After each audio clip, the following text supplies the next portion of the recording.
សួស្តីអ្នកទាំងអស់គ្នាថ្ងៃនេះយើងបន្តមេរៀនទី3យើងតទៀតថ្ងៃមុនឃើញខ្លះហើយពីលក្ខណៈសម្បត្តិរបស់អ្នកគ្រប់គ្រងគម្រោងនិយាយរួមអ្នកគ្រប់គ្រងគម្រោងគឺជាអ្នកដែលធ្វើការងារបណ្ដោះអាសន្នការងារគាត់គឺមិនមែនជាប់រហូតទេមានពេលចាប់ផ្ដើមនិងបញ្ចប់ហើយចំណុចនឹងហើយដែលខុសពីអ្នកផ្នែកអ្នកកាន់កិច្ចការផ្នែកជំនាញដូចថាជំនាញខាងគណនេយ្យជំនាញខាង marketing អញ្ចឹងគឺគាត់ដឹងតែជំនាញគាត់ទៅឲ្យកិច្ចការហ្នឹងគឺអត់ចេះចប់ទេមានជាបន្តចាដែលខុសពីអ្នកកាន់កិច្ចការគម្រោងដែលមានការចាប់ផ្ដើមហើយនិងការបញ្ចប់ចាហើយអ្នកទាំងអស់គ្នាក៏បានឃើញនៅលក្ខណៈសម្បត្តិរបស់គាត់ដែរនិយាយរួមទៅបទពិសោធន៍ក៏ត្រូវការដែរបើសិនជាចាំបាច់ត្រូវតែមានប៉ុន្តែកម្រណាស់ដែលអ្នកគ្រប់គ្រងគម្រោងមានបទពិសោធន៍កាន់គម្រោងដូចគ្នាបីបិទគឺមិនងាយទេចាគ្រាន់តែវាស្តៀងគ្នាចាអត់អាចមានគម្រោងពីរដូចគ្នាបីបិទទេចាហើយគាត់ត្រូវមានបើសិនជាមានជំនាញដែលត្រូវគ្រប់គ្រងវិញឧបមាថាកិច្ចការហ្នឹងគឺជាពាក់ព័ន្ធទៅនឹង IT ក៏ប៉ុន្តែឧទាហរណ៍ដូចខ្ញុំអញ្ចឹងខ្ញុំអត់មានជំនាញ IT ទេអញ្ចឹងកាលណាខ្ញុំខ្វះបច្ចេកទេស IT ខ្ញុំនៅតែអាចគ្រប់គ្រងបានអញ្ចឹងប៉ុន្តែខ្ញុំត្រូវការអ្នកជំនួយខាង IT ណាអញ្ចឹងយើងហៅថាទីប្រឹក្សាដូចគ្នានឹងជំនាញគ្រប់គ្រងវិញសម្រាប់អ្នកគ្រប់គ្រងផ្នែកជំនាញគឺគាត់ត្រូវតែមានចាំបាច់ចំណែកអ្នកគ្រប់គ្រងគម្រោងបើអត់មានទេអាចហៅថាជួលគេឲ្យធ្វើមួយរយៈបានណាខ្ញុំបានបញ្យល់អស់ពីសប្តាហ៍មុនសម្រាប់កិច្ចការរដ្ឋបាលហើយនិងកិច្ចការហិរញ្ញវត្ថុចាកិច្ចការពីរហ្នឹងគឺចាំបាច់ណាស់សម្រាប់អ្នកគ្រប់គ្រងគម្រោងគឺនិយាយថាអត់ចេះធ្វើកិច្ចការពីរហ្នឹងមិនបាច់ធ្វើប្រធានគម្រោងកើតទេណាប្រធានគម្រោងជាអ្នកទទួលខុសត្រូវទៅលើលិខិតសពបែបយ៉ាងទាំងអស់ហើយក៏ជាអ្នកទទួលខុសត្រូវចំពោះរាល់ការចំណាយរបស់គម្រោងដែរចា IT សមត្ថភាពខាង IT ក៏ត្រូវចេះដែរពីព្រោះថាសម័យនេះគឺជំនាញអីក៏ដោយគឺត្រូវតែបូកផ្សំជាមួយនឹង IT ចាបូកផ្សំជាមួយនឹង IT បានធ្វើកើតហើយសូមរំលឹកផងដែរថាពួកយើងរៀនក៏ត្រូវការ software ដែរគឺ Microsoft Project ដែលអ្នកទាំងអស់គ្នាត្រូវមានខ្ញុំនឹងបង្រៀនរបស់អ្នកទាំងអស់គ្នាចាំមើលខ្ញុំនឹងរកមធ្យោបាយសម្រាប់បង្រៀនអ្នកទាំងអស់គ្នាពីចម្ងាយនេះថាតើរៀនដូចមិនចាសម្រាប់អរិយាប័ត្រចំពោះបុគ្គលវិញគឺត្រូវមានខុសពីអ្នកគ្រប់គ្រងផ្នែកជំនាញដែលគាត់ត្រូវគោរពតាមគោលការណ៍របស់ស្ថាប័នចំណែកអ្នកគ្រប់គ្រងគម្រោងវិញគឺត្រូវតែចេះបត់បែនទន់ភ្លន់ហើយនឹងមើងម៉ាត់ចាហើយសមត្ថភាពចុងក្រោយមួយទៀតគឺគាត់ត្រូវចេះបង្រួមការងារមានន័យថាធ្វើពីច្រើនមកតិចហើយអស់លីងតែម្ដងបានន័យថាបញ្ចប់គម្រោងដែលផ្ទុយពីអ្នកគ្រប់គ្រងផ្នែកជំនាញដែលគាត់ត្រូវចេះពង្រីកការងារណាត្រូវចេះពង្រីកការងារចាហើយយើងអាចបូកសរុបបានថាសម្រាប់អ្នកគ្រប់គ្រងគម្រោងមួយត្រូវដឹងអំពីមូលហេតុហេតុអីបានជាគាត់ត្រូវការគ្រប់គ្រងនិងអនុវត្តគម្រោងនឹងគាត់ធ្វើដើម្បីអ្វីហើយគាត់ធ្វើជាមួយអ្នកណាត្រូវស្គាល់មនុស្សដែលពាក់ព័ន្ធជាមួយគាត់ចាពេលណាកន្លែងណាហើយគាត់ធ្វើអីគាត់ត្រូវដឹងហើយ how យ៉ាងដូចណាអញ្ចឹងការជ្រើសរើសពេលការជ្រើសរើសទីកន្លែងការជ្រើសរើសនីតិវិធីអ្វីៗទាំងអស់គឺពាក់ព័ន្ធជាមួយនឹងការចំណាយនិយាយរួមទៅឲ្យលទ្ធផលការបង្ហាញលទ្ធផលមួយដែលអាចទទួលយកបានហើយចាយវាយមិនខ្ជះខ្ជាយនឹងហើយជាលក្ខណៈសម្បត្តិអ្នកគ្រប់គ្រងគម្រោងដែលត្រូវតែមានហើយយើងក៏បានមើល3ចំណុចតទៀតពាក់ព័ន្ធទៅនឹងការទទួលខុសត្រូវរបស់គម្រោងគឺអ្នកគ្រប់គ្រងគម្រោងត្រូវតែទទួលខុសត្រូវចំពោះស្ថាប័នអាណាព្យាបាលមានន័យថាធ្វើអ្វី ដោយត្រូវតែដឹងថាតើបេសកកម្មរបស់អង្គភាពយើងជាអ្វីណាមិនប្រឆាំងនៅចក្ខុវិស័យរបស់ស្ថាប័នចាហើយមួយទៀតគឺអ្នកគ្រប់គ្រងគម្រោងគឺត្រូវទទួលខុសត្រូវចំពោះគម្រោងហើយនិងអតិថិជននិយាយរួមទៅទទួលខុសត្រូវចំពោះគុណភាពគម្រោងដែលអតិថិជនរំពឹងថានឹងយើងធ្វើបានដោយតាមកិច្ចសន្យារីឯការចាយវាវិញគឺត្រឹមត្រូវតាមអ្វីដែលយើងបានកំណត់ណាយើងបានជជែកគ្នាមានលិលាអក្សរនៅក្នុងកិច្ចសន្យា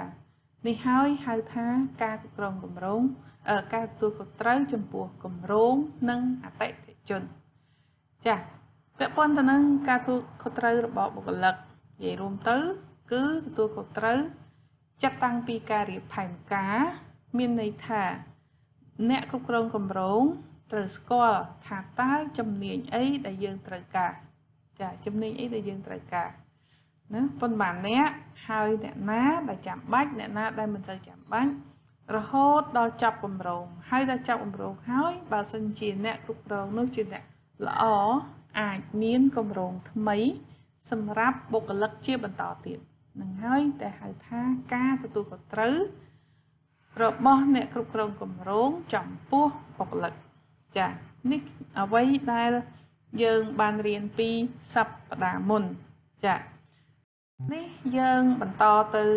ចំណុចថ្មីមួយទៀតដែលយើងពិនិត្យមើលថាតើអ្នកគ្រប់គ្រងគម្រោងគួរតែមានលក្ខណៈសម្បត្តិជាបន្តទៀតហ្នឹងគឺអ្វីខ្លះចាចំណុចទី1និយាយខ្ញុំសរសេរថាអ្នកគ្រប់គ្រងគម្រោងត្រូវតែទទួលបានធនធានសមល្មមមានន័យថាយ៉ាងម៉េចឧទាហរណ៍ថាយើងសរសេរ project proposal មួយសរសេរសំណើគម្រោងមួយយើង apply ទៅកន្លែងណាមួយទៅអ្នកដែលអាចជាអតិថិជនរបស់យើងចឹងនិយាយថាម៉ួយរបស់យើងឬមួយក៏យើងហៅថាអ្នកផ្ដល់ជំនួយឲ្យយើងណាយើងត្រូវតែមានសមត្ថភាពសរសេរចំនួនដែលយើងត្រូវការហ្នឹងកុំច្រើនពេកហើយកុំតិចពេកចាកាលណាយើងសុំច្រើនពេកអាចគេអត់ឲ្យកាលណាយើងសុំតិចពេកអាចគេឲ្យសម្រាប់កិច្ចការដដែលហ្នឹងក៏ប៉ុន្តែយើងធ្វើទៅវាខ្វះខាតអញ្ចឹងខ្ញុំចង់និយាយថាធ្វើម៉េចឲ្យវាមកល្មមចាអញ្ចឹងធ្វើម៉េចដើម្បីឲ្យដឹងថាយើងដាក់ proposal មួយទៅណាពាក្យថាល្មមហ្នឹងគឺប៉ុណ្ណាគ្មានអ្នកណាមួយចង់បានតិចទេធម្មតាទេអ្នកធ្វើការតែងតែចង់បានផលច្រើនចាអញ្ចឹងអ្វីដែលខ្ញុំអាចប្រាប់ទៅបងប្អូនបានគឺថាពាក្យថាទទួលបានធនធានសមល្មមនេះគឺមុននឹងសរសេរ proposal ណាយើងត្រូវសិក្សាអំពីអតិថិជនឬមួយក៏អ្នកផ្ដល់ជំនួយនោះចាថាតើគេនោះធ្លាប់ដូចថាឲ្យលុយមកកម្រងប្រមាណចាខ្ញុំនិយាយពាក្យមួយទេអមថាយើងប្រើពាក្យថាមីក្រូអនុទានណាមីក្រូអនុទាននៅស្រុកយើងណាយើងអាចនៅអ្នកស្រុកយើង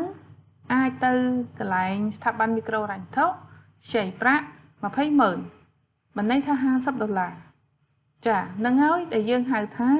មីក្រូអនុទានព្រោះទំហំប៉ុណ្ណឹងគឺគេទទួលស្គាល់ហើយណាមីក្រូអនុទានចាក៏ប៉ុន្តែពាក្យមីក្រូអនុទានហ្នឹងសម្រាប់ប្រទេសគេផ្សេងទៀតចា$50គ្មានណាគេធ្វើឯកសារឲ្យយើងទេព្រោះវាតិចពេកពាក្យថាមីក្រូអនុទានរបស់គេអាចចាប់ពី2500អីឡើងទៅ យ៉ាងហោចណាស់ក៏$500ដែរឡើងទៅចានឹងបានគេហៅថាមីក្រូឥណទានអញ្ចឹងពាក្យដដែលហ្នឹងនៅទីកន្លែងខុសគ្នាអាចមានន័យខុសគ្នាអញ្ចឹងពាក្យថាទទួលបានធនធានសមល្មមអ្នកគ្រូអត់អាចមានជាយោបល់ថាអូប៉ុណ្ណេះរៀលប៉ុណ្ណេះដុល្លារថាសមល្មមអ្នកគ្រូអត់មានទេណាអ្នកគ្រូអត់មានទេគឺម្នាក់អាចសិក្សាដោយខ្លួនឯងចាណាសិក្សាដោយខ្លួនឯងខ្ញុំលើកឧទាហរណ៍សាមញ្ញចាស់ប្រហែលជាបងប្អូនទាំងអស់គ្នារួមទាំងបដិជនផងធ្លាប់សុំលុយឪពុកម្ដាយយើងហើយកាលដែលយើងមិនទាន់មានប្រាក់ខែមិនទាន់មានផលចំណូលខ្លួនឯងចាសម្រាប់អ្នកទាំងអស់គ្នាខ្ញុំមិនដឹងទេប៉ុន្តែសម្រាប់ខ្ញុំទំហំប្រាក់ដែលម៉ាក់ខ្ញុំឲ្យហើយនឹងប៉ាខ្ញុំឲ្យគឺខុសគ្នាម៉ាក់ឲ្យញឹកតែតិចប៉ាយូរម្ដងបញ្ច្រើនណាអញ្ចឹងយើងសិក្សាមើលថាតើពាក្យថាធនធានសមល្មមនេះវាយ៉ាងម៉េចសម្រាប់អតិថិជនណាអតិថិជនដែលយើងនឹងដាក់ proposal ទៅហ្នឹងចាខ្ញុំនិយាយឧទាហរណ៍មួយទៀតចាហ្នឹងឥឡូវនេះគឺសម័យកូវីដមានមនុស្សច្រើនដែលមានបញ្ហាលំបាកក្នុងការរកផលចំណូលក្នុងនោះរួមទាំងខ្ញុំផងដែរអញ្ចឹងប្រាក់10000រៀលសម្រាប់ខ្ញុំណាប្រាក់10000រៀលសម្រាប់ខ្ញុំនៅពេលនេះគឺហាក់ដូចជាច្រើនដែរចាប៉ុន្តែសម្រាប់ឧទាហរណ៍ថាចាធានាធិបតីអាមេរិក$2កន្លះមិនបានស្មើគាត់ឲ្យ tip អ្នកគាត់ប្រសាកាហ្វេបកៅនៅហាងកាហ្វេទេណាគាត់អាចឲ្យ tip លើស10000នឹងផងចាអញ្ចឹងពាក្យថាធនធានសមល្មមណាយើងពិចារណាដោយខ្លួនឯងខ្ញុំមិនមានយោបល់អីច្រើនពេកទេគួរយើងសិក្សាខ្លួនឯងចាយល់ពីបុគ្គលនិងយល់ពីបុគ្គលិកនិងជំរុញបុគ្គលិកចាអ្នកធ្វើការមួយយើងមានអាចមានស្រីមានប្រុសមានចាស់មានក្មេងចាអញ្ចឹងអ្នកគ្រប់គ្រងគម្រោងសម្រាប់ខ្ញុំកាលពីខ្ញុំមិនទៅចេញធ្វើការទៅនឹងបង្រៀនខ្ញុំអត់សូវដឹងទេក៏ប៉ុន្តែ20ឆ្នាំជាងកន្លងមកនេះធ្វើឲ្យខ្ញុំដឹងថាពាក្យ management សម្រាប់ខ្ញុំគឺខ្ញុំត្រូវការតិចណាស់អ្វីដែលខ្ញុំត្រូវការគឺចិត្តសាស្ត្រទៅវិញទេដើម្បីយល់ពីបុគ្គលិករបស់ខ្ញុំដើម្បីជំរុញបុគ្គលិករបស់ខ្ញុំចាយល់ពីបុគ្គលិកនឹងរបៀបម៉េចចាចង់និយាយថាអ្នកខ្លាំងមិនសូវចេះឲ្យញញឹមច្រើនទេចាបុគ្គលកិច្ចការទៅដឹងតែបានឲ្យតែមកប៉ុន្តែអត់ដឹងឃើញមុខនេះណាទេអត់ឃើញមុខនេះណាទេចាប៉ុន្តែតែខែបានលទ្ធផលមកហើយអ្នកខ្លះទៀតឃើញមកថ្ងៃមកធ្វើការអត់ដែលខានទេប៉ុន្តែសួរថាដល់ចុងខែមានអីអត់មានផងចាអញ្ចឹងបុគ្គលិកវាមានគេហៅថាពាក្យអាក្រក់គេថាសន្តានផ្សេងគ្នាខ្ញុំសូមប្រើពាក្យអាក្រក់បន្តិចចាណាគេថាចំណាប់អារម្មណ៍អរិយាប័ត្រហ្នឹងផ្សេងគ្នាចាអញ្ចឹងយើងជាអ្នកគ្រប់គ្រងត្រូវយល់អំពីគេហេតុអីបានជាគេមានចរិតអញ្ចឹងណាចាដើម្បីជំរុញគេឲ្យខំធ្វើការចាខ្ញុំក៏មានបុគ្គលិកដែរបុគ្គលិកដែលស្រួលប្រើហើយនិងបុគ្គលិកដែលលំបាកប្រើចាតែបុគ្គលិកដែលស្រួលប្រើដូច ដូចខ្ញុំនិយាយមិញអញ្ចឹងអត់ដែលឃើញមុខទេប៉ុន្តែឲ្យតែដាច់ខែដឹងតែមានអត្ថបទសម្រាប់ចេញផ្សាយសម្រាប់ចូលរួមនៅក្នុងគម្រោងស្រាវជ្រាវរបស់កន្លែងខ្ញុំចាហើយអ្នកខ្លះទៀតខ្ញុំនិយាយពីបុគ្គលិកខ្ញុំអ្នកខ្លះទៀតឃើញមុខរាល់ថ្ងៃអត់ដែលខានទេប៉ុន្តែទាកិច្ចការអត់មានហើយមុខពិបាករហូតឲ្យតែនិយាយអីខ្លាំងតិចចាប់ផ្ដើមភ័យស្លេកស្លាំងចាអញ្ចឹងអ្វីដែលខ្ញុំត្រូវដឹងហេតុអីបានជាម្នាក់នឹងអញ្ចឹងចាហេតុអីបានអញ្ចឹងចាសួរចុះសួរឡើងទៅគាត់មានបញ្ហាសុខភាពរបស់គាត់ហើយក៏អត់មានលុយចាបញ្ហាសុខភាពគឺគាត់មានក្របគ្រោះនៅក្នុងតម្រងនោមហើយក៏ត្រូវវះចាហើយអត់ហ៊ានទៅវះព្រោះអត់មានលុយដល់ពេលយើងដឹងទៅយើងជួយម្នាក់តិចម្នាក់តិចទៅអ្នកគ្មានលុយកាក់ក៏ជួយជាកម្លាំងចិត្តបានគាត់នឹងសប្បាយរីករាយវះហើយឥឡូវសុខភាពគាត់ល្អវិញហើយចាអញ្ចឹងការដឹងអំពីបុគ្គលិកហើយនឹងជំរុញគាត់គឺជារឿងសំខាន់សម្រាប់អ្នកគ្រប់ចាភាពអត់ធ្មត់ក្នុងការដោះស្រាយបញ្ហារឿងអត់ធ្មត់នោះបើយើងជាអ្នកគ្រប់គ្រងមានចិត្តឆេវឆាវទៅរួចទេចាសម្រាប់អ្នកគ្រប់គ្រងគម្រោងត្រូវមានភាពអត់ធ្មត់ណាស់អត់ធ្មត់នឹងយ៉ាងម៉េចចាបានន័យថាកាលណាយើងឃើញគេអត់ធ្វើការដូចខ្ញុំនិយាយបុគ្គលិកខ្ញុំម្នាក់អញ្ចឹងចាបើសិនជាយើងស្ដីឲ្យគាត់មិនតាន់ស្ដីទេអត់ខ្ញុំមិនដែលស្ដីទេគ្រាន់តែថាក្នុងអង្គជុំយើងនិយាយយើងជំរុញហើយមើលទៅគាត់ដូចថាព្រួយចិត្តមិននឹងដោះស្រាយយ៉ាងម៉េចចាអញ្ចឹងអាការដែលខ្ញុំស្វែងរកមូលហេតុហេតុអីបានជាគាត់គ្មានកម្លាំងចិត្តនឹងធ្វើការសោះចាដល់តែយើងដឹងទៅថាគាត់មានបញ្ហាសុខភាពគាត់ត្រូវវះគ្រោះក្នុងតម្រងនោមអញ្ចឹងអាហ្នឹងយើងត្រូវណាចំណុចដែលយើងនិយាយនេះហើយគឺភាពអត់ធ្មត់ក្នុងការដោះស្រាយបញ្ហាហ្នឹងហើយចាហើយបើសិនជាយើងឆេវឆាវសម្រាប់អ្នកគ្រប់គ្រងគម្រោងកាលណាយើងឆេវឆាវបុគ្គលិកនឹងអាចសុំឈប់ពីធ្វើការហើយយើងពិបាកនឹងរកអ្នកផ្សេងមួយចំនួនពីព្រោះពេលមានកំណត់ចាបច្ចុប្បន្ននេះគឺសម័យកូវីដនេះអ្នកគ្រប់គ្រងគឺមានបញ្ហាច្រើនចាមានបញ្ហាយ៉ាងម៉េចអត់មានចំណូលអង្គភាពរលុយអត់បានតើត្រូវដោះស្រាយអ្វីជាមួយនឹងបុគ្គលិកចាអាហ្នឹងមានគេអ្នកសុំយោបល់ខ្ញុំច្រើនចានិស្សិតរបស់ខ្ញុំដែលគាត់ក៏ជាអគ្គនាយកក្រុមហ៊ុនឬមួយក៏អីចឹងទៅគាត់តែងមកសួរខ្ញុំថាតើឲ្យគាត់ទៅធ្វើម៉េចកាលណាដេញបុគ្គលិកចោលបានន័យថាគាត់ខ្វះក្រមសីលធម៌ហើយគាត់ខ្លាចបាត់បង់បុគ្គលិកនឹងនៅពេលដែលលែងមានបញ្ហា COVID-19 ហ្នឹងគាត់ស្ដាយខ្លាចបុគ្គលិកនឹងទៅធ្វើការឲ្យគេពីព្រោះគាត់ប្រឈមជាមួយនឹងគូប្រជែងរបស់គាត់ដែរចាហើយចម្លើយខ្ញុំថាម៉េចចាបើសិនជាយើងមានលុយយើងទ្រាំចំបុគ្គលិកនឹងទៅចាយើងទ្រាំចំបុគ្គលិកនឹងទៅទាំងអត់មានការងារឲ្យគេធ្វើក៏ប៉ុន្តែការដោះស្រាយបញ្ហាឥឡូវនេះគឺมันមានអ្វីក្រៅពីសេចក្តីស្មោះត្រង់ជាមួយបុគ្គលិកគេឃើញហើយថាក្រុមហ៊ុនអត់មានចំណូលចាអញ្ចឹងយើងមានជំរើសថាតើយើងជ្រើសរើសយកអីជារួមការស្មោះត្រង់ជាមួយនឹងបុគ្គលិកការអត់ធ្មត់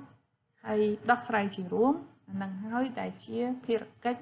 របស់អ្នកគ្រប់គ្រងគម្រោងចាមួយទៀត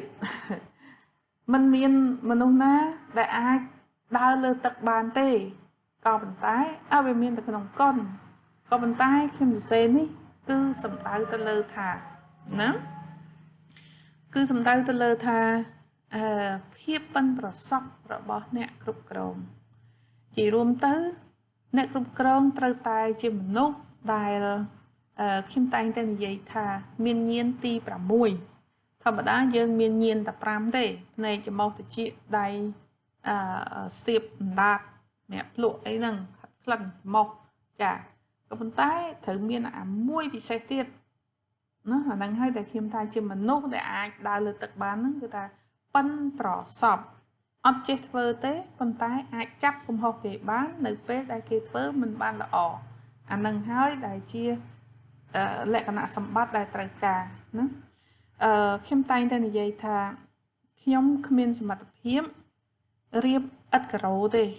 ណានៅក្នុងបន្ទប់រៀនយើងអញ្ចឹងមានឥដ្ឋការ៉ូណានៅផ្ទះយើងក៏មានដែរខ្ញុំមិនចេះរៀបទេចាខ្ញុំមិនដែលធ្វើជាងកបោទេខ្ញុំអត់ដែលទេក៏ប៉ុន្តែបើជាងដែលរៀបឥដ្ឋមិនល្អអាហ្នឹងខ្ញុំអាចដឹងថាគេធ្វើទៅវាឬមួយក៏ដាក់ស៊ីម៉ងតិចពេកយើងគូទៅទៅសូវក្លុកណាហើយបន្តិចទៅលំបើកចាអញ្ចឹងអត់ហ្នឹងវាលំបើកអញ្ចឹងមនុស្សដែលអាចដើរលើទឹកបានបានសេចក្តីថាយើងចេះប្រើគេឲ្យគេធ្វើអ្នកដែលយើងប្រើជាអ្នកដែលមានជំនាញតែយើងជាអ្នកគ្រប់គ្រងលើអ្នកទាំងនោះ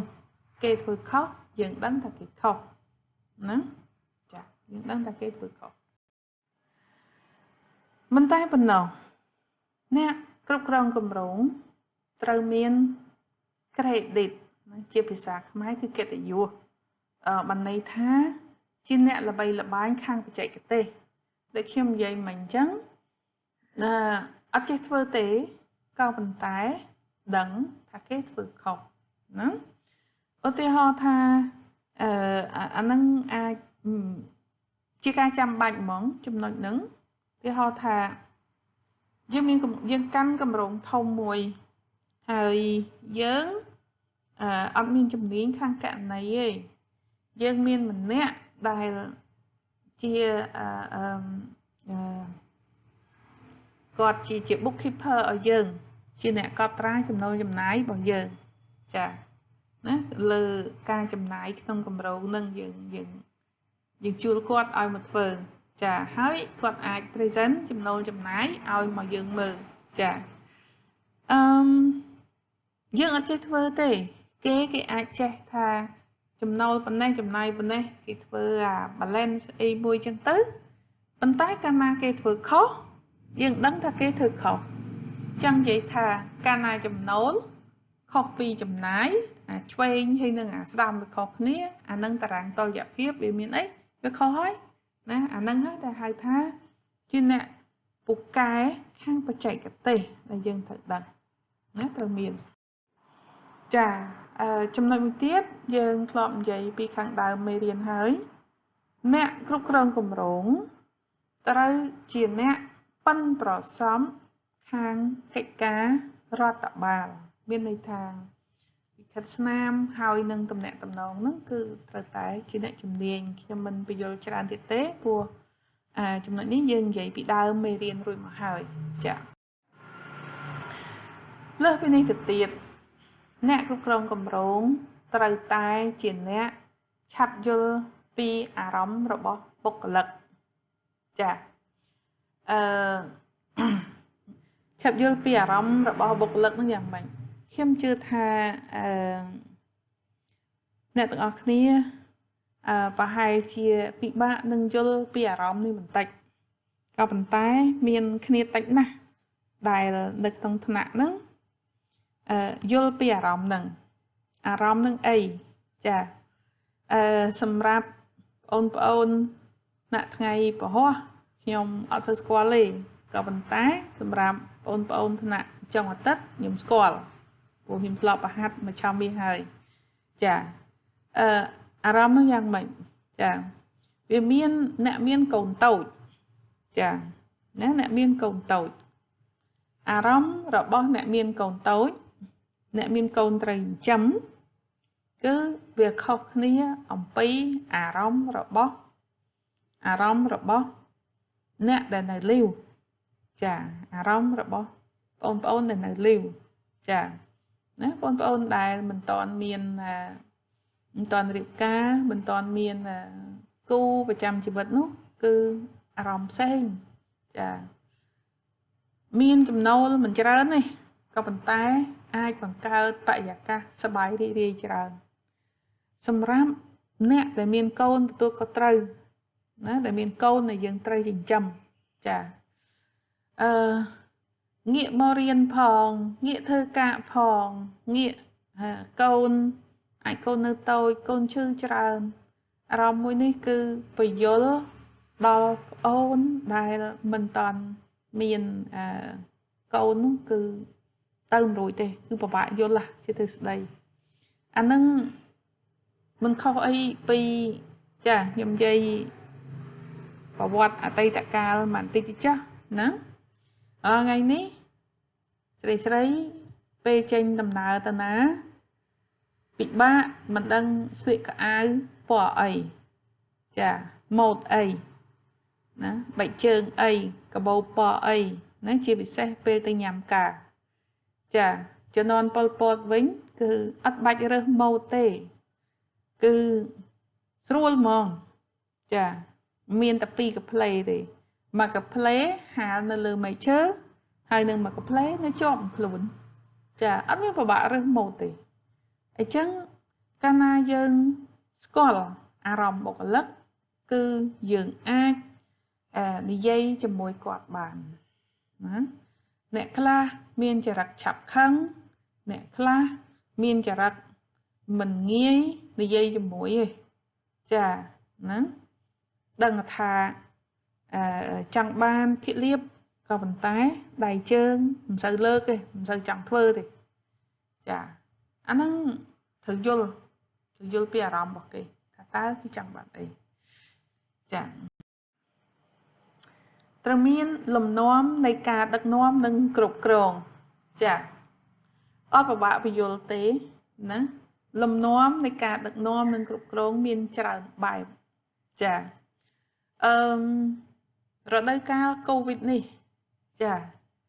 អ្នកគ្រប់គ្រងដែលអត់ចេះ IT គឺយ៉ាប់បន្តិចចាគឺយ៉ាប់បន្តិចចឹងនិយាយថាយើងត្រូវធ្វើអ្វីក៏ដោយតាមអនឡាញទាំងអស់ណា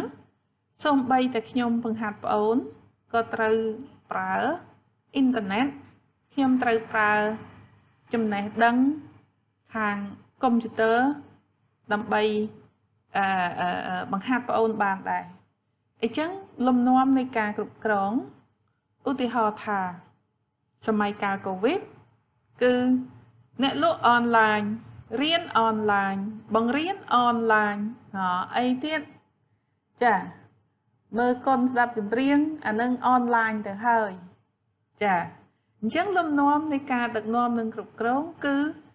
សម័យកាលកូវីដនេះគឺ prefer តាមរបៀបអនឡាញចឹងណាចាអញ្ចឹងលំនាំនៃការដឹកនាំនិងគ្រប់គ្រងនេះយើងត្រូវ create ខ្លួនឯងយើងត្រូវបង្កើតដោយខ្លួនឯងចាសម្រាប់ខ្ញុំលំនាំនៃការដឹកនាំនិងគ្រប់គ្រងរបស់ខ្ញុំគឺខ្ញុំអត់សូវចូលចិត្តនិយាយច្រើនបាច់បបោចទេខ្ញុំ instruct ហើយខ្ញុំចាំទទួលផលតែម្ដងបើមិនមានបើសិនជាមានបញ្ហាអីអាហ្នឹងត្រូវនិយាយជាមួយខ្ញុំចាណាអ្នកគ្រូមានខ្ញុំមិនយល់អញ្ចេះដូចអ្នកទាំងអស់គ្នាធ្វើ assignment ចឹងអាហ្នឹងហើយដែលជាលំនាំនៃការដឹកនាំប្រចាំថ្ងៃក៏ប៉ុន្តែណាពាក់ព័ន្ធរឿងហ្នឹងឧទាហរណ៍ថាអ្នកទាំងអស់គ្នាខ្ញុំដាក់កិច្ចការឲ្យធ្វើសម្រាប់គ្រប់មេរៀនទាំងអស់ហើយអត់ធ្វើសោះដល់ថ្ងៃសប្តាហ៍ប្រាប់ថាអត់ចេះហងអានឹងឲ្យខ្ញុំជួយធ្វើមិនបើអត់បានជួយខ្លួនឯងផងអញ្ចឹងលំនាំនៃការដឹកនាំនិងគ្រប់គ្រងគឺវាអាចខុសគ្នាពីមនុស្សម្នាក់ទៅមនុស្សម្នាក់ពីអង្គភាពមួយទៅអង្គភាពមួយអញ្ចឹងសរុបសេចក្តីទៅចង់និយាយថាគ្រប់អ្នកគ្រប់គ្រងគម្រោងទាំងអស់គឺតែងមានលំនាំដែលគេ create ដោយខ្លួនឯងចាអាចមនុស្សពីមនុស្សម្នាក់ទៅមនុស្សម្នាក់ខុសគ្នាណាខុសគ្នាសមត្ថភាពដោះស្រាយភាពតានតឹង ចាចំណុចហ្នឹងគឺវារៀងរបៀបចិត្តសាស្ត្រតិចអឺសំណួរសួរថាតើនៅក្នុងការអនុវត្តគម្រោងណាគ្រប់គម្រោងទាំងអស់សុទ្ធតែមានភាពតានតឹងឯងជាការពិតណាស់រាល់ថ្ងៃនេះកុំថាឡើយគម្រោងសូម្បីតែអឺការរៀននិងការបង្រៀនរបស់យើងហ្នឹងក៏មានភាពតានតឹងដែរអញ្ចឹងអ្នកគ្រប់គ្រងគម្រោងគឺអត់ត្រូវរួញរាទេត្រូវ find solution មួយចា find solution នឹងដូចម៉េចណាដូចក្រសួងអប់រំអញ្ចឹងណាគេបិទសាលាអត់ឲ្យសិស្សទៅរៀនខ្លាចឆ្លងរោគចាអញ្ចឹងគេចេញជា solution មួយគឺរៀនពីចម្ងាយរៀនតាមទូរទស្សន៍ណាដូចពួកយើងអញ្ចឹងរៀនរបៀបគេហៅថា offline អញ្ចឹងទៅណាចារៀនពីចម្ងាយហ្នឹងវាមានច្រើនរបៀបតទៅទៀតអ្នកខ្លះរៀនដូចពួកយើងនេះគឺរៀនតាម offline ប្រើតាម Telegram អញ្ចឹងទៅអ្នកខ្លះគេរៀនតាម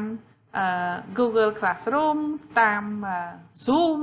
តាមអីណាទៀតទៅអញ្ចឹងគឺអ្នកគ្រប់គ្រងគម្រោងអត់នៅស្ងៀមបានទេណាកាលណាមានរឿងមួយតច្រកគឺគេដោះស្រាយពុជចាត្រូវមានសមត្ថភាពចាអញ្ចឹងនិយាយស្មោះត្រង់ទៅមិនមែនគ្រប់គ្នាទាំងអស់សុទ្ធតែឃើញបញ្ហាទល់មុខហើយដោះស្រាយផាច់បានភ្លាមទេក្នុងប្រហែលអាចមានតែព្រះពុទ្ធទេចាមនុស្សគឺសុទ្ធតែធ្វើការត្រេះរិះពិចារណារកផ្លូវសមស្របមួយដែលត្រូវទៅចាអានឹងហើយដែលហៅថាសមត្ថភាពដោះស្រាយភាពតានចាក្រៅពីនោះទៀតអ្នកគ្រប់គ្រងគម្រោងត្រូវយល់ដឹងពីបរិយាកាសសេដ្ឋកិច្ចសង្គមគិច្ចចាអត់មានពិបាកអីពយល់ទេចំណុចនេះបើសិនជានិយាយអំពីសម័យបច្ចុប្បន្នវិញឥឡូវនេះសំណួរសួរថាតើអ្នកណាមួយដែលនឹកសម័យឃើញក្នុងខណៈដែលពិភពលោកសម្បូរទៅដោយអ្នកស្លាប់គឺមានចំនួនច្រើនដោយសារ COVID-19 ហើយអ្នកអត់ការងារធ្វើក៏មានច្រើនដែរណាសំណួរសួរថារវាងចំណីអាហារ food ហើយនឹងផលិតផលទំនើបអាណាលក់ដាច់ជាងបច្ចុប្បន្នអញ្ចឹងអ្វីដែលឥឡូវឧទាហរណ៍ដោយរាជរដ្ឋាភិបាលយើងអញ្ចឹងប្រហែលជាអ្នកទាំងអស់គ្នានឹកឃើញហើយម្ដុំចុងខែ3សម្ដេចតេជោលោកបានហាមឃាត់មិនឲ្យនាំអង្ករចេញលើកលែងអង្ករអីមួយនោះប្រហែលជាអង្ករនោះល្អហើយលក់បានថ្លៃហើយបានគាត់ឲ្យនាំចេញចាហេតុអីបានគាត់ខាត់ខ្មែរញ៉ាំបាយហើយគាត់ក៏មិននឹកឃើញខ្ញុំស្មានខ្លួនឯងទេពួកខ្មែរមិនអាចអត់បាយបានទេអញ្ចឹងសម្រាប់គាត់គឺថាទី1គឺឲ្យមានអង្ករចាតាមមានអង្ករអារឿងផ្សេងទៀតដោះស្រាយជាបន្តទៅមួយរយៈក្រោយមកទៀតប្រហែលជាលោកដឹងថាវារៀងធូរស្រាលបន្តិចមិនមែនថាប្រឡែងធូរស្រាលពុជទាំងអស់ភ្លាមទេអារឿងកូវីដនេះចាបានលោកអនុញ្ញាតឲ្យនាំអង្ករប្រភេទផ្សេងនាំចេញបានដែរណាចាអញ្ចឹងសម្រាប់អ្នកគ្រប់គ្រងគម្រោងគឺគេត្រូវយល់ថាតើស្ថានភាពនៅក្នុងប្រទេសតំបន់ឬមួយកន្លែងណាមួយដែលគេធ្វើការហ្នឹងបរិយាកាសសេដ្ឋកិច្ចសង្គមគិច្ចយ៉ាងណាដែរណាចាយល់ពីបរិយាកាសច្បាប់ចាយល់ពីបរិយាកាសច្បាប់នេះចា ថ្ងៃ1ថ្ងៃទី1ខែឧសភាឆ្នាំ2020នេះអ្នកនរគ្នាដឹងហើយគឺថាមានព្រឹត្តិការណ៍មួយនៅប្រទេសយើងគឺការចាប់ផ្ដើមបន្តឹងច្បាប់ចរាចរណ៍ផ្លូវគោកចាអញ្ចឹងច្បាប់ចរាចរណ៍ផ្លូវគោកមិនមែនតែមានឥឡូវទេគឺមានយូរហើយគាត់ថាការអនុវត្តកន្លងមកវានៅខ្វះចន្លោះណាវាធ្វើឲ្យក្នុងមួយថ្ងៃហ្នឹងមានអ្នកស្លាប់ប៉ុណ្ណេះមានអ្នករបួសប៉ុណ្ណេះបើនិយាយរួមទៅគឺថាសម្រាប់ប្រទេសខ្មែរគឺគ្រោះថ្នាក់ចរាចរណ៍សម្រាប់មនុស្សប្រចាំថ្ងៃជាងកូវីដទៀតកូវីដ19មិនតាន់មានសម្រាប់មនុស្សទេនៅក្នុងប្រទេសយើង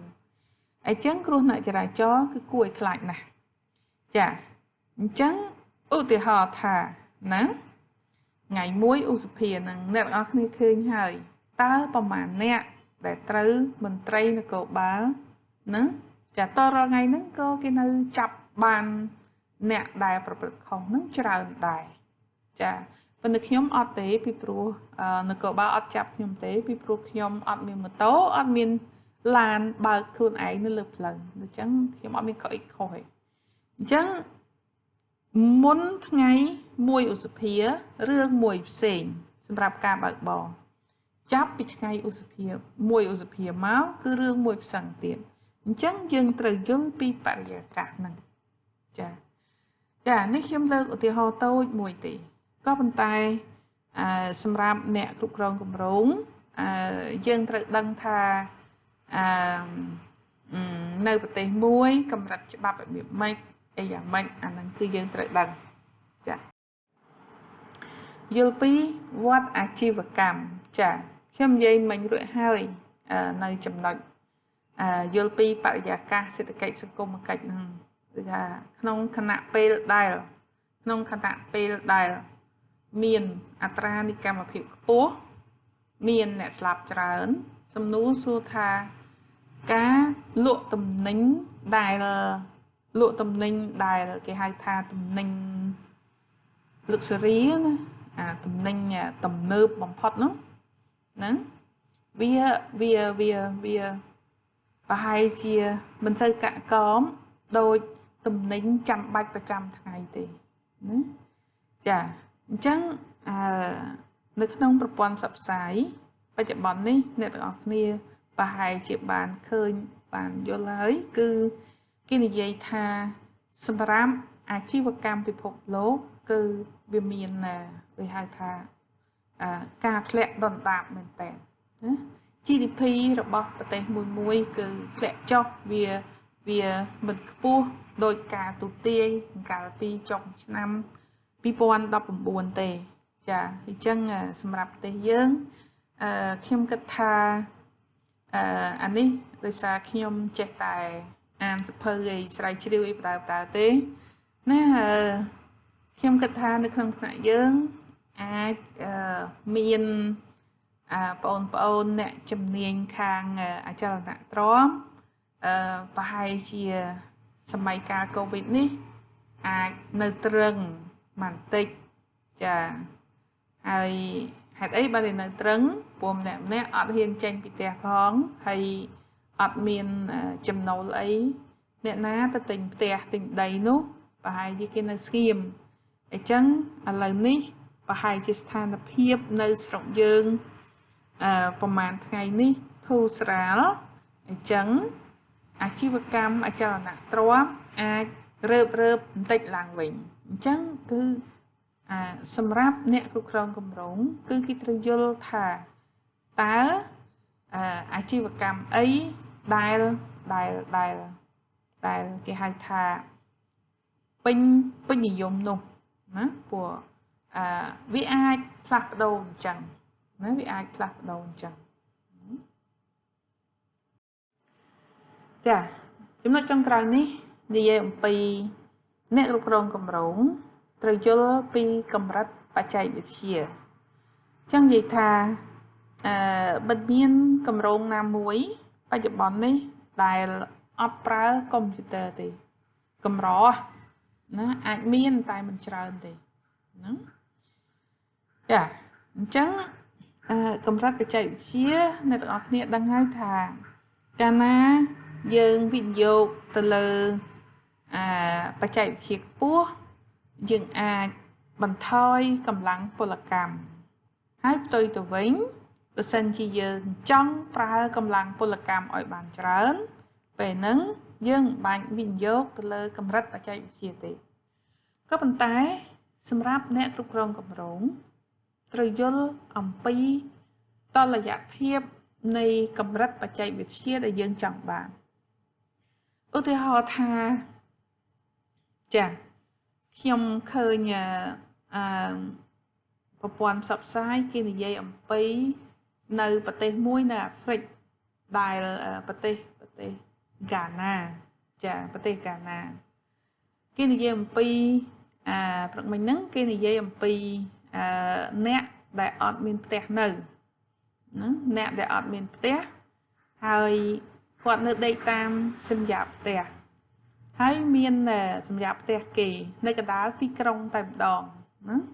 ហើយមានអង្គការមួយនោះគេមិនដឹងថាគេបានលុយមកពីណាទេគេដាំបាយអីក៏បាយប៉ុន្តែវាមិនមែនបាយទេស្រុកគេដឹងគេហូបអីខ្ញុំឃើញប៉កដូចជាដលងគោអីក៏ម្សៅពោតគោមិនដឹងប៉ុន្តែគាត់ថាអាហារចាគេដាក់មួយកញ្ចប់ទៅដល់ម៉ោងគេយកទៅចែកពួកហ្នឹងចានៅកន្លែងមួយហើយពួកហ្នឹងដល់តែបានហូបហើយគាត់ដើរទៀតគាត់អាចបលែងគ្នាទៅតាណាតាណីអីចឹងទៅហើយដល់ម៉ោងគាត់ទៅអង្គុយចាំគេចែកទៀតហើយអញ្ចឹងសំណួរសួរថាសម្រាប់គម្រោងបែបហ្នឹងតើត្រូវការបច្ចេកវិទ្យាប្រមាណក្រៅពីចុងភៅដែលធ្វើម្ហូបហើយខ្ចប់យកទៅចែកអ្នកអត់មានអីញ៉ាំអត់មានផ្ទះចាប្រហែលជាអត់ត្រូវការបច្ចេកវិទ្យាទេណាចាយើងត្រូវការកម្លាំងពលកម្មដែលដាំស្លដែលខ្ចប់ហើយដឹកជញ្ជូនអាហារយកទៅចែកចាអាហ្នឹងគេមានលុយទៅគេប្រើមនុស្សប៉ុណ្ណឹងទៅចាឥឡូវខ្ញុំនិយាយពីគម្រោងមួយទៀតឧបមាថាពីមុនមកខ្ញុំបរហាត់ក្នុងថ្នាក់ខ្ញុំមកបរហាត់ក្នុងថ្នាក់យើងក្រុមថ្ងៃសៅរ៍ស្គាល់ខ្ញុំហើយគឺខ្ញុំមាន laptop ហើយមានអ្នកជួយអីអ្នកជួយចុចLCD ឲ្យវាដើរដើម្បីអ្នកទាំងអស់គ្នាមើលណានៅក្នុងសាលារូលយើងនឹងចាឥឡូវនេះប្រហែលជាបងប្អូនដែលជួយចុច LCD គ្រូបរៀនហ្នឹងប្រហែលខ្ញុំមិនដឹងធ្វើអីដែរខ្ញុំអត់ដឹងដែរពីព្រោះគ្រូជប់ទៅសាលាហើយចាអញ្ចឹងបច្ចេកវិទ្យាយើងត្រូវការពេលខ្លះអត់អញ្ចឹងការប្រើបច្ចេកវិទ្យាវាអាស្រ័យនឹងពេលហើយនឹងទីកន្លែងភាពចាំបាច់អានឹងហើយដែលអ្នកគ្រប់គ្រងគម្រោងត្រូវយល់ចាអរគុណសម្រាប់មេរៀនទី3យើងនេះគឺអ្នកទាំងអស់គ្នាអាចឆ្លើយសំណួរដើម្បីសន្សំពិន្ទុបន្ថែមទៀតជាសរុបយើងមានសំណួររំលឹកមេរៀនទាំងអស់5ចាប៉ុន្តែអ្នកទាំងអស់គ្នាមិនបាច់ឆ្លើយទាំងអស់ទេគឺឆ្លើយតែ3បានហើយដើម្បីទទួលបាន2ពិន្ទុចំណែកឯសំណួរពិភាក្សាវិញគឺមាន2អ្នកទាំងអស់គ្នាអាចរើសយកមួយសំណួរដើម្បីឆ្លើយហើយទទួលបាន2ពិន្ទុតែបើមិនចង់ឆ្លើយនឹងសំណួររំលឹកមេរៀនហើយនឹងសំណួរពិភាក្សាទេអាចអានករណីសិក្សាដែលមានភ្ជាប់ជាមួយដែរហើយធ្វើអត្ថាធិប្បាយដើម្បីទទួលបាន4ពិន្ទុជំនួសការឆ្លើយសំណួរខាងលើចាខ្ញុំមានប៉ុណ្ណឹងសម្រាប់មេរៀនទី3នេះអរគុណ